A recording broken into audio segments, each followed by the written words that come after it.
Welcome back to Sports Talk ATL. I am Chase Earl, joined by Jake Gordon and Alex Lord. The Braves All-Star team was announced, or the MLB All-Star team was announced. The Braves. It is the Braves All-Star team. Yeah, I mean, 8 players. I mean, that's basically a team: 2 starters and 6 position players. The entire Braves infield: Sean Murphy, Ozzie Albies, Austin Riley, Matt Olson. Matt Olson's been spectacular. We haven't really talked about him that much. He's been spectacular. I said it on Twitter, I think over the weekend. I'm actually replacing the Freddie Freeman picture with a Matt Olson picture. So we'll unveil it on the show sometimes later this week. I ordered on Amazon. It's a crappy picture, but I had to get something because he deserves it. He's been unreal. I mean, he's on pace for over 50 homers. This entire Austin Riley is starting to get hot too. I'm glad to see he got the nod because I feel like he should have made it 2 years ago. And maybe he shouldn't have made it this year, but he finally is getting that recognition nationally to where, like, if you're borderline, you get in because, you know, body of work over the entire year and what they expect you to be. But Strider gets in. Elder and Arcia are all-stars, man. Like, who would have thought? Who would have thought? I mean, 2 guys that weren't even expected to be on the roster, really. The opening day starter for Gwinnett. Yeah, my buddy Matt Kritzberg, he made a great point. He was like, dude, this guy was the opening day starter for Gwinnett this year. Like, that's crazy.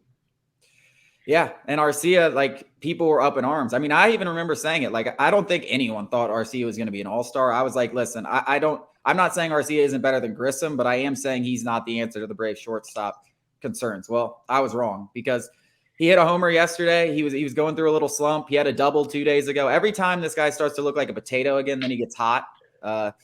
It's incredible. And honestly, if Max Fried and Kyle Wright were healthy, Marcel and Eddie Rosario didn't play like tomato cans the first month of the season. I mean, we could really be talking about 9, 10, 11, 12 guys making this. Michael Harris, same thing. I mean, the way everyone's playing right now, they're all all-stars. Travis d'Arnaud.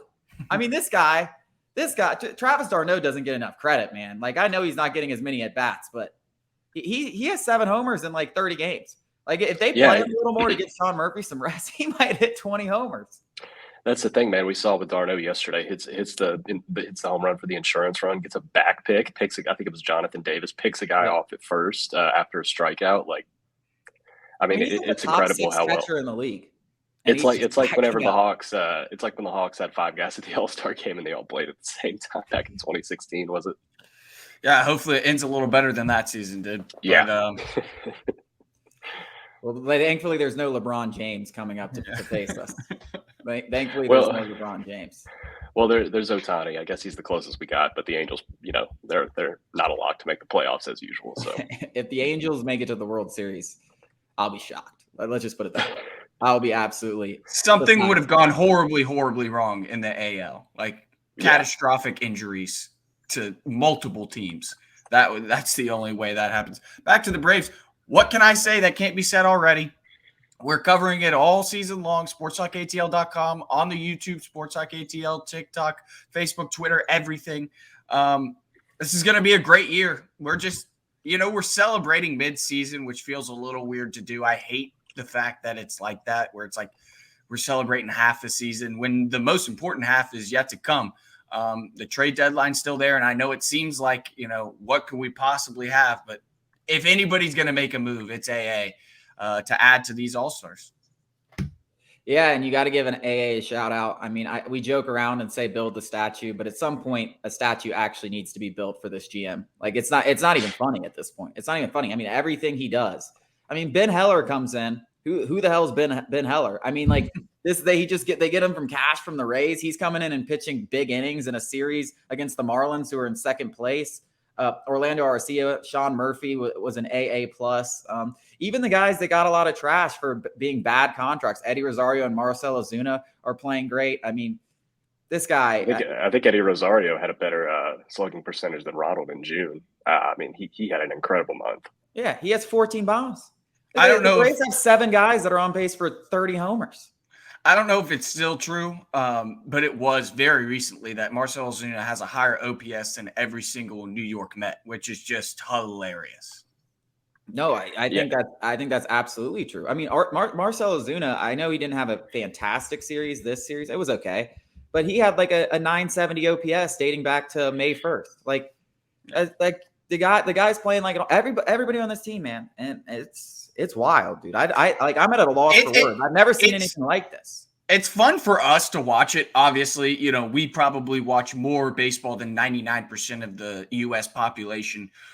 But imagine how fun it is for those guys, for the coaching staff, for the trainers, for the front office guys, everybody, the marketing team, everybody in the Braves organization. It must be so fun to show up to work and just know that you're the best team in baseball. And they're all so humble. That's the craziest part, is the cockiest people attached to the Braves is named Chase Earl. I mean, that's the craziest part. They're the ones doing the work. Yeah, they're the ones. Yeah. Be cocky all the time. It's crazy how humble they are and how talented they are. They're the most talented team in baseball, yet they would never tell you that. Other than, the guys that don't play. It would be the guys that, like Anthopoulos being like, these guys are unbelievable. It's all these guys. I mean, they all know. They all know.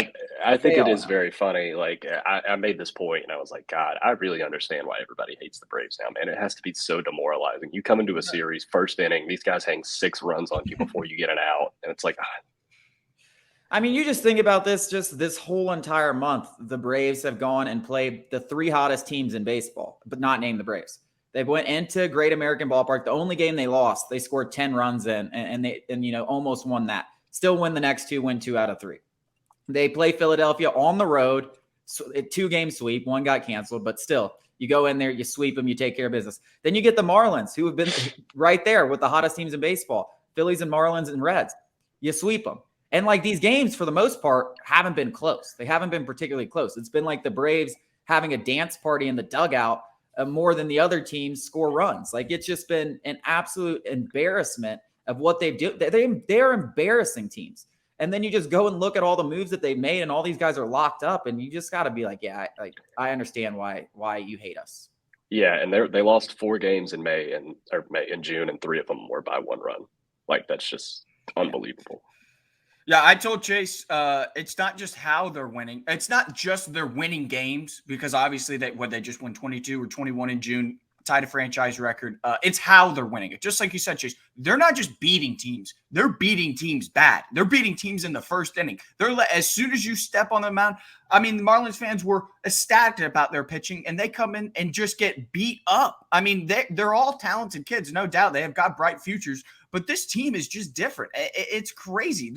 Again, what can I say that already hasn't been said? It's unbelievable. Every game, if you go on Twitter, it seems like there's a national media stat nerd tweeting out a different stat that's like, yeah, this, like, the Braves have done this like 9 times, like the MLB record's 10. And it's like, we're halfway through the season, and it's like 450-foot homers, most 5-run innings, most 10-run games, like most home runs, most 5-run home run games. It's like, they just everything. I mean, I don't think it's like a ridiculous thing to say. And I've already hopped on this bandwagon. I made a TikTok about it. I'm pretty sure I said on the show, like, I think this is the best team in Atlanta Braves franchise history. Now, if they cap it off with a World Series, if they go and cap it off with a World Series, then you can start talking about one of the greatest teams to ever be put together on paper. But obviously they got to take care of business. But listen, the rest of this second half of the season, it's going to be very easy going for us Braves fans. I don't think there's going to be a lot of sweating. I think there's going to be a lot more partying, a lot more runs. Like I said, I think by September 7th, I called it. That's my date. That's the date that the Braves will win the division. September 7th. Just need them healthy. That's all we need. Just need them healthy. I agree. We got to get Max Fried back. We got to get Kyle Wright back. But I mean, hell, this is as fun as you'll ever see. Coming up after the break, we're going to talk about the Atlanta Hawks, silent in free agency, but they did make a trade.